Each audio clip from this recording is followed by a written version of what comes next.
राधिका बरसाने वारी की जय। राधे राधे। 25वें अध्याय में नारद जी हरि बोधनी एकादशी पर कौन कौन से पुण्य कर्म करने चाहिए यह बताते हैं। नारद जी कहते हैं, हरि बोधनी एकादशी को देव उठनी एकादशी भी कहा जाता है, क्योंकि इस दिन भगवान विष्णु अपनी योग निद्रा से जागते हैं। देवों के जागने से इसे देव उठनी एकादशी कहा जाता है। इस दिन के बाद सभी मांगलिक कार्य शुरू हो जाते हैं, जैसे विवाह, सगाई, गृह प्रवेश, मुंडन संस्कार आदि सभी मंगल कार्य देव उठनी एकादशी के बाद किए जाते हैं। चतुर्मास भी इसी दिन समाप्त हो जाता है। चतुर्मास विशेष तौर पर पूजा पाठ, जप, तप, व्रत के लिए प्रसिद्ध है। इन चतुर्मास में धार्मिक कार्यों का पुण्य 100 गुना फल ज्यादा हो जाता है। इसके बाद ही सांसारिक मंगल कार्य किए जाते हैं। आगे नारद जी कहते हैं, देव उठनी यानी हरि बोधनी एकादशी का एक व्रत करने वाला मनुष्य वाजपेयी यज्ञों से भी अधिक पुण्य फल प्राप्त करता है और उसके जन्म जन्मांतर के पापों का नाश भी हो जाता है।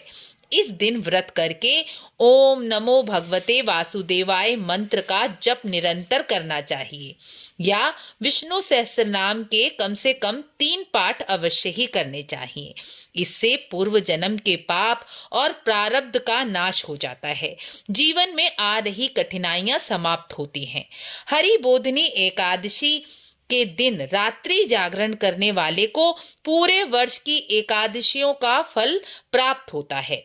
हरि बोधनी एकादशी को रात्रि जागरण का बहुत अधिक महत्व कहा गया है।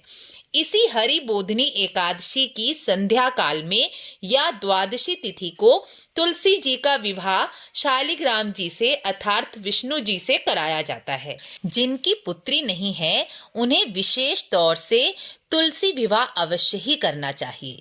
तुलसी विवाह कराने से घर में सुख समृद्धि, धन समृद्धि की वृद्धि होती है। जीवन की बाधाओं का नाश हो जाता है। जीवन में आ रही समस्याओं तकलीफों से छुटकारा प्राप्त हो जाता है। इस दिन तुलसी जी को श्रृंगार अवश्य ही अर्पण करना चाहिए। शालिग्राम जी से तुलसी जी का गठबंधन अवश्य ही कराना चाहिए। वरमाला पहनानी चाहिए। सामान्य तरीके से भी यह कर्म करके आप घर पर ही तुलसी विवाह संपन्न करा सकते हैं।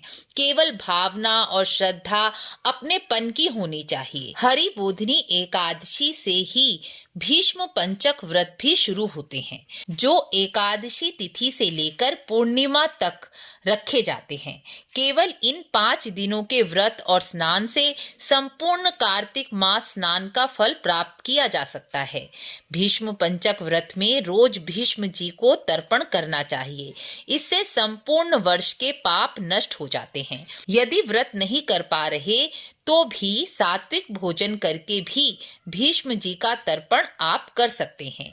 एकादशी तिथि से पूर्णिमा तक अन्न का त्याग करके फलाहार भोजन करना चाहिए।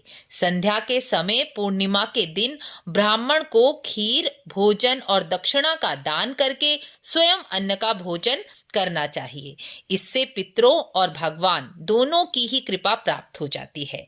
व्रत ना कर सके तो भी 5 दिन तक ब्रह्म मुहूर्त में स्नान करके कार्तिक महात्म्य की कथाएं सुनकर पुण्य की प्राप्ति अवश्य ही कर सकते हैं। इस प्रकार कार्तिक महात्म्य का 25वां और 26वां अध्याय पूर्ण हुआ। राधे राधे।